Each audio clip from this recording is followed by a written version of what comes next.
Finding the right car for you is one of the most important financial decisions you'll ever make, and it's one not to be taken lightly. There may be good reason, of course, as to why you'd want to buy a second-hand car, including price considerations, even when you can afford a brand new car. Now, it's not a secret that we bought the G20 as an 8-month-old demo. So in light of this, I've pulled together 10 best practice tips to consider when buying a car second-hand. Because let's face it, it does carry some level of risk, doesn't it? But these tips will ensure that you get to an acceptable level of peace of mind. Tip number 10 is going to be on the controversial side, but do let me know how you feel about it when you get there. So, without wasting any more of your time, let's get started.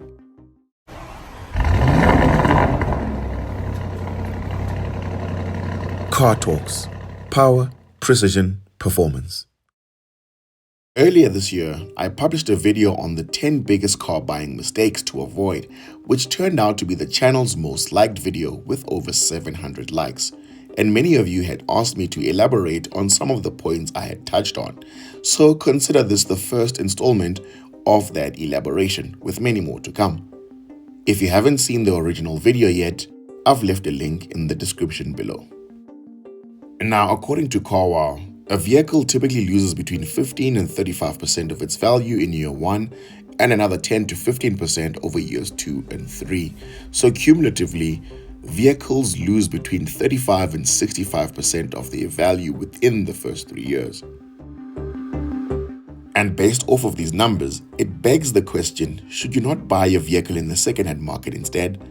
Because by year 3, the car would have depreciated quite significantly, and yet in the real world, the vehicle is still relatively new, isn't it?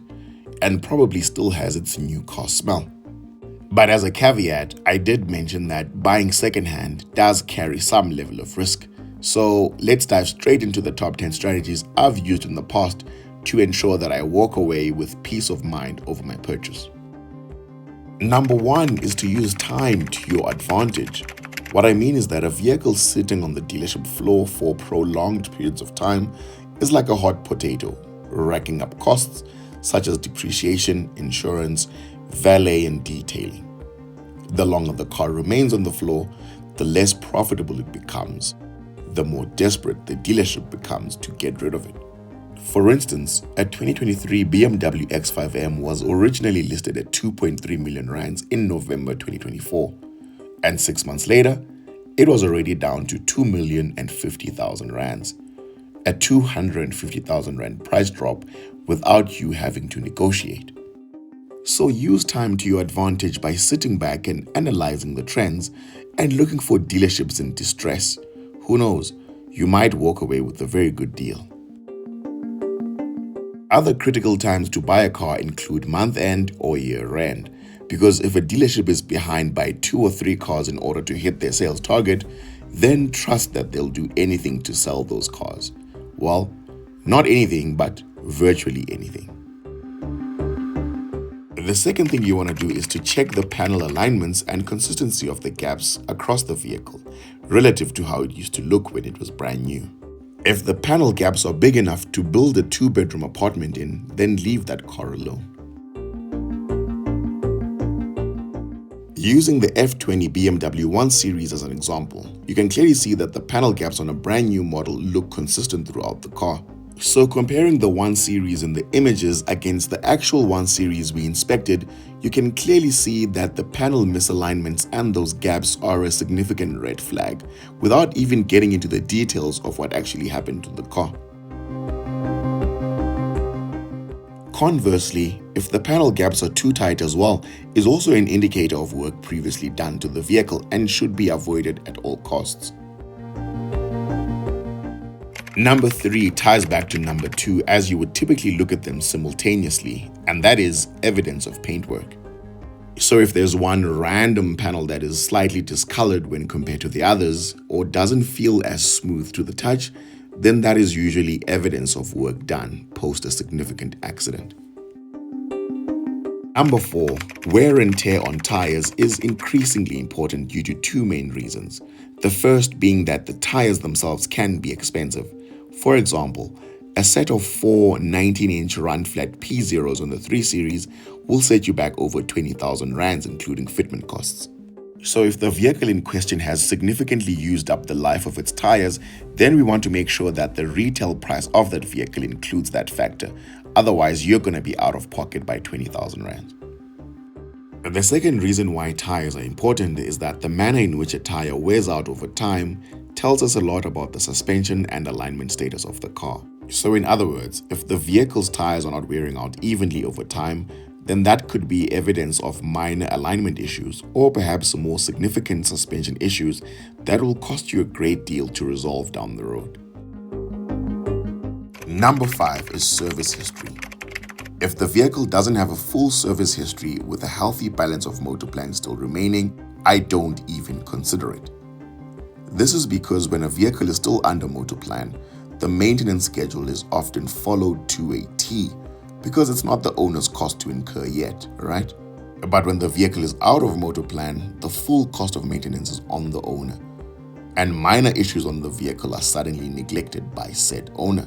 So guess what? That minor squeaking noise which could have cost 10,000 to get fixed now suddenly becomes 100,000 rand issue down the line because of neglect.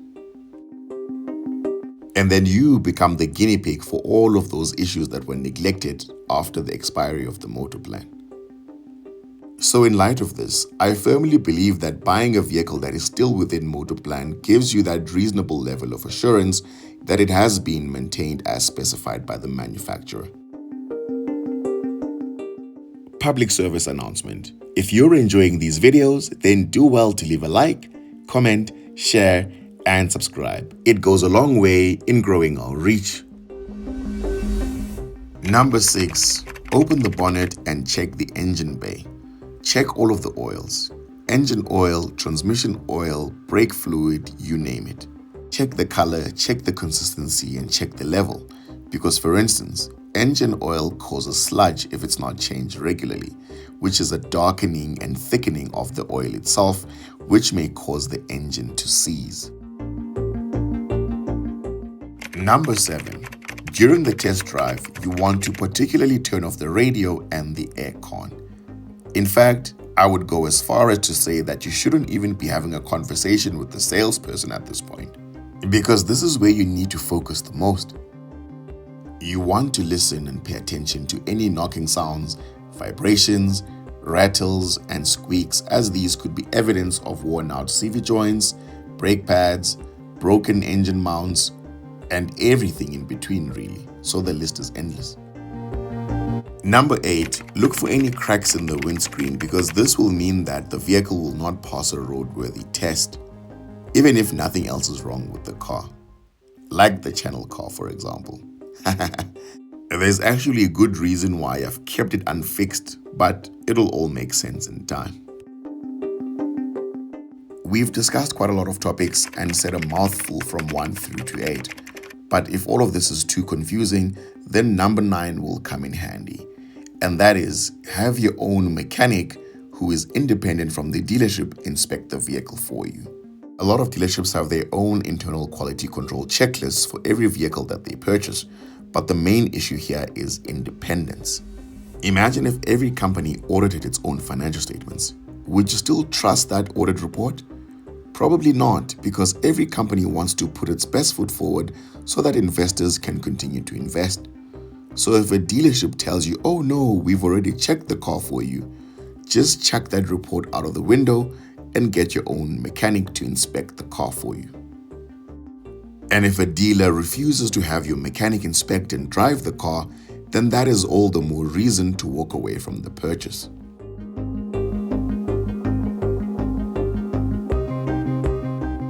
Last but not least, try and stay away from dealerships in the CBD, especially in Johannesburg, for the simple reason that most of their vehicles have a resounding majority of the indicators of a bad purchase that we've discussed in this video. I've had the pleasure of sitting down and having a one-on-one conversation with Michael Pashut, who's the CEO of Change Cars. And what you will notice is that most of the dealerships in the CBD areas are not on his platform due to the credibility and the reputational risk thereof. So think twice before buying in the CBD. Otherwise, you'll know your VIN number off by heart. Wena, where have you ever seen a G20 for 300,000? Ningazodlala. Additionally, AutoTrader has a feature where if the price of the vehicle is too low relative to the market, then it says that the purchase requires a little more homework than usual, which I think is a diplomatic way of saying, run for your life. Let me know in the comments which of these 10 tips you have found the most insightful. And again, mention any other tips I haven't covered in this video that you've relied on in the past so that we help the next person through their secondhand car buying journey. And if you haven't watched my original top 10 car buying tips pertaining to all brand new and used vehicles, then click on the left-hand side of your screen. Thank you for watching. Until next time, take care.